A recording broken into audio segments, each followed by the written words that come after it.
राम जी साहब, बाटा कला बोर्ड के अध्यक्ष प्रहलाद साई जी,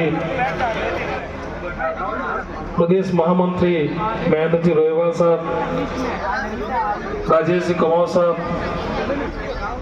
और मंत्री विराजमान सभी सम्मानित गणमान्य मेरे समाज के अग्रज अग्रणी बंधुगण, आए हुए सभी समाज बंधुगण और आज का ये कार्यक्रम जिनके लिए हो रहा है वो सभी मेरे समाज के प्रतिभाशाली बालक, युवक और मेरे युवा साथी।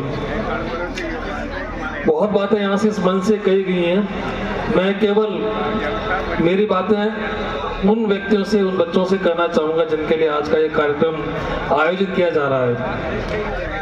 आज के इस युग के अंदर शिक्षित, संगठित और अनुशासित समाज जो है वही समाज सबसे आगे रहता है। शिक्षा इन सब में सबसे बड़ा महत्वपूर्ण गुण है और आज जो प्रतिभाएं यहाँ पे आई हैं तो उन्होंने शिक्षा के क्षेत्र के अंदर कुछ न कुछ अच्छा किया है, अच्छी उपलब्धियां प्राप्त की हैं, इसलिए वो आज इस मंच पर आकर के सम्मानित हो रहे हैं। मैं आप लोगों से केवल इतनी बात कहना चाहूँगा कि अपनी प्रतिभा का जो आपने प्रदर्शन किया है उसका एक छोटा सा मुकाम है, इससे आगे आपको बहुत चलना है, सफर बहुत लंबा है, इसलिए जीवन के अंदर आप जो भी लक्ष्य तय करो हमेशा ऊंचा होना चाहिए।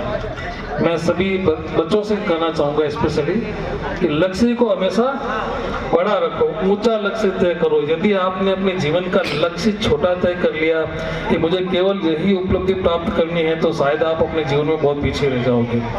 तो लक्ष्य हमेशा ऊंचा तय करो, ऊंचा लक्ष्य तय करके उसको प्राप्त करने के लिए लगातार मेहनत करते रहो, लगातार मेहनत करते रहो। जब तक कि आप उस लक्ष्य को प्राप्त नहीं कर लो तब तक आप रुको नहीं, थको नहीं और कहीं विश्राम करने के लिए नहीं बैठ जाओ।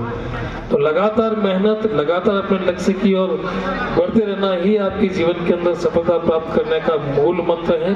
विवेकानंद जी को पढ़ा होगा आपने, उन्होंने यही कहा था कि जब तक लक्ष्य को प्राप्त नहीं कर लो तब तक रुको नहीं।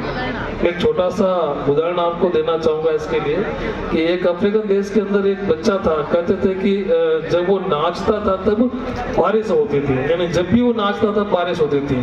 तो एक बार किसी ने उसे जाके पूछा कि ऐसा क्या है कि जब भी आप नाचते हो तो बारिश होती है, तो उसने एक छोटा सा जवाब दिया कि मैं तब तक नाचता रहता हूँ जब तक कि बारिश नहीं हो जाती।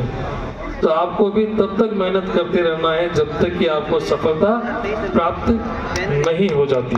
तो लगे रहो, जीवन में आगे बढ़ते रहो, अच्छा लक्ष्य तय करो और अगर आप लक्ष्य की ओर बढ़ेंगे तो आपको कठिनाइयों का सामना भी करना पड़ेगा, मुश्किलें भी आएगी, कभी हालात आपके लिए अनुकूल नहीं रहेंगे, चाहे वो पारिवारिक दृष्टि से हो, चाहे सामाजिक दृष्टि से हो, चाहे आर्थिक दृष्टि से हो, किसी न किसी प्रकार के समस्या आएगी। अगर आप लक्ष्य की ओर बढ़ेंगे तो आपको असफलताएं भी मिलेगी, लेकिन असफलताओं से घबरा करके रुकना नहीं है, असफलताओं से आगे बढ़ करके सफलता को प्राप्त करना है। कहते हैं ना, एक दो लाइन आपके लिए कहना चाहूंगा, गिरते हैं ससवारी मैदान जंग में, गिरते हैं ससवारी मैदान जंग में, वो तिफल क्या गिरे जो घुटनों के बल चले। यानी लड़ाई का मैदान होता है ना, वहाँ पे शहीद कौन होता है? जो घुड़सवार होता है, जो लड़ने के लिए जाता है वही शहीद होता है। जो घुटनों के बल चलते हैं उनको शहादत भी नसीब नहीं होती। इसलिए आप मैदान के अंदर डटे रहो, बड़े रहो, बढ़ते रहो। अगर आप मैदान में ही नहीं उतरोगे तो आप लड़ाई से पहले असफल हो जाओगे। तो आपकी जो प्रतिभा है वो आपको इस मंच तक